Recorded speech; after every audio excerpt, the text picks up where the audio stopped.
मध्य प्रदेश का सामान्य ज्ञान आज का टॉपिक है। मध्य प्रदेश की नदियों से संबंधित प्रश्नोत्तरी भाग 3। क्वेश्चन नंबर 1, धुआंधार जलप्रपात जबलपुर में किस नदी पर देखा जाता है? ऑप्शन है ए नर्मदा, बी ताप्ती, सी बेतवा, डी सोन।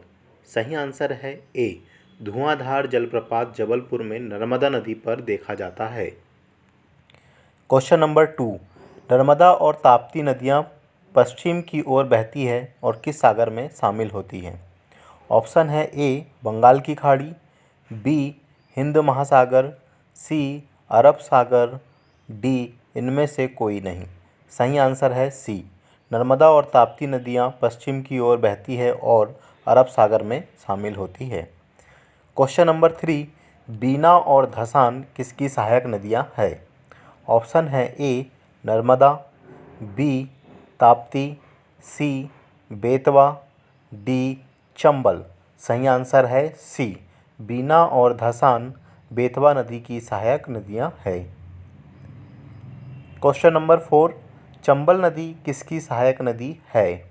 ऑप्शन है ए बेतवा, बी केन, सी यमुना, डी गोदावरी।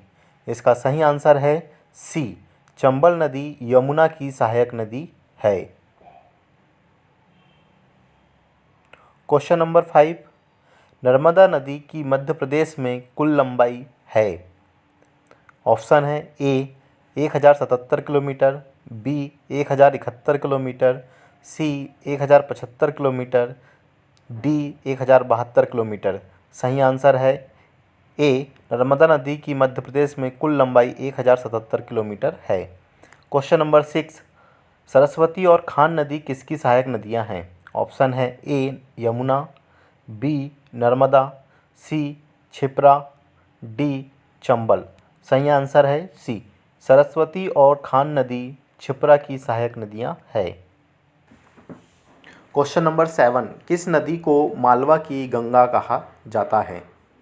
ऑप्शन है ए क्षिप्रा, बी सिंध, सी चंबल, डी बेतवा। सही आंसर है ए, क्षिप्रा नदी को मालवा की गंगा भी कहा जाता है। क्वेश्चन नंबर 8, कपिलधारा जलप्रपात किस नदी पर स्थित है? ऑप्शन है ए नर्मदा, बी चंबल, सी सोन, डी क्षिप्रा। सही आंसर है ए, कपिलधारा जलप्रपात नर्मदा नदी पर स्थित है। क्वेश्चन नंबर 9, कौन सी नदी पन्ना बाग अभ्यारण्य से गुजरती है?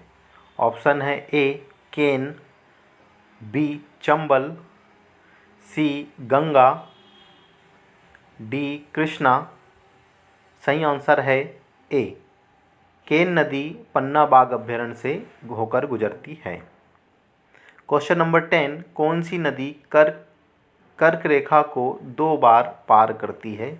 ऑप्शन है ए यमुना, बी सोन, सी केन, डी माही।